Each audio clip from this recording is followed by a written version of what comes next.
Prasidėjus intensyviam brandos egzaminų laikotarpiu 18-mečiui Kiprui tai menkas malonumas. Ne tik dėl to, kad tai reikalauja daug laiko, bet ir begalės pastangų derinant asmeninį gyvenimą su mokslais. Vaikinas mokosi darbo vietoje, kurią įkūrė savo ir tėvų pastangomis. Mokyklos suole gimusi verslo idėja tapo įgyvendinta vaikino svajone – atidaryta vyrų kirpykla Barberinė. Vienas iš didžiausių sunkumų buvo suderinti su mokykla.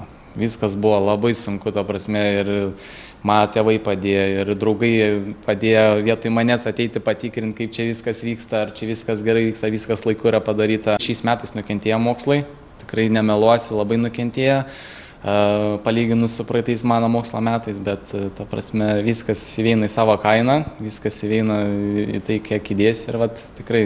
Norėdamas pradėti valdyti savo pirmąjį verslą, vaikinas turėjo įrodyti tėvams, kad jau gali imti savarankiškos veiklos, vadovauti kolektyvui ir tinkamai suteikti kirpimo paslaugas klientams. Man tik tais reikėjo įrodyti jiems, kad tikrai aš sugebu, kad tikrai nepavesiu tokio amžiaus, nes, ta prasme, tokių amžiaus vaikinų tikrai reikia daug pasitikėjimo, daug įrodymo, kad tikrai gali ir sugebi atsakyti už savo veiksmus. Jaunasis kirpėjas pirmą kartą čiuopti kirpimo žirkles pradėjo dar ankstyvoje vaikystėje, būdamas 6. Pirmieji jo bandymai vyko su seneliu ir tėčiu. Visada buvo toksai aistra tam darbui, tokia meilė tam darbui, kad, ta prasme, net nesijūtė, kad tai būtų kaip darbas. Negaliu pasakyti, kad tai yra kaip darbas man asmeniškai, bet nuo pat jaunystės iškart atsirado tas toksai noras kirpti. 18-metis Barberinės saloną įkūrė kartu su tėčio vizijomis, kad būtų sukurtas jaukus vaizdas, maloni atmosfera klientams. Tačiau, kaip teigia jaunasis vyrų kirpėjas,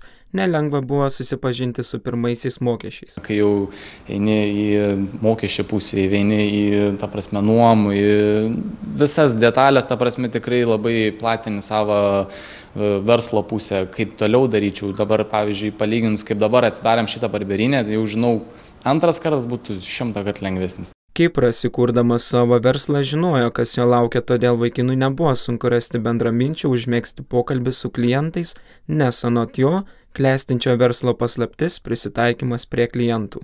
Aš esu labai komunikabilus, man yra labai lengva prisitaikyti prie žmogaus vibe, prie, ta prasme, žmogaus auros visos, koks jie ateina pas mane ir aš moku prisitaikyti, ta prasme, jeigu jis ateina linksmas, aš palaikysiu tą tokį linksmumą, tokį karštį tarp viens kito, visą laiką padaryti tokį įdomesnį pokalbį su klientu, kad jis su tave įsimintų. Panevėžietis 2 metų bėgyje planuoja įgyvendinti dar vieną didelę svajonę – pratęsti savo verslą Dubajuje.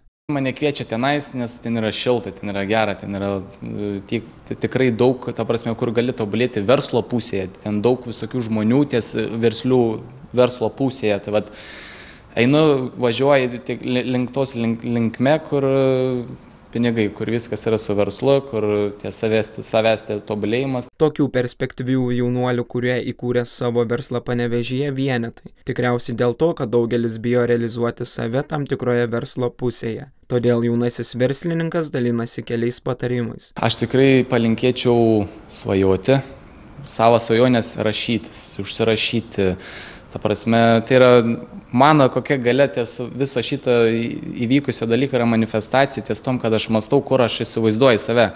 Tai yra minties galia, kur tu save įsivaizduoji, tu turi save pastatyti tokią vietą, kur tu įsivaizduoji, kad tau būtų gera, kur tu jaustum šiltai, patogiai ir, ta prasme, nejaustum, ta prasme, kad tu dirbi darbą. Tam ir esmė yra, kad atrasti save ir, aišku, nebijoti kalbėtis ir tartis su žmonėm, paklausti, kaip jūs manote apie šitą idėją. Tikslingai siekiant savo svajonių, neprarandant tų po tam tikroje srityje, galima tapti geriausiu savo srities specialistu.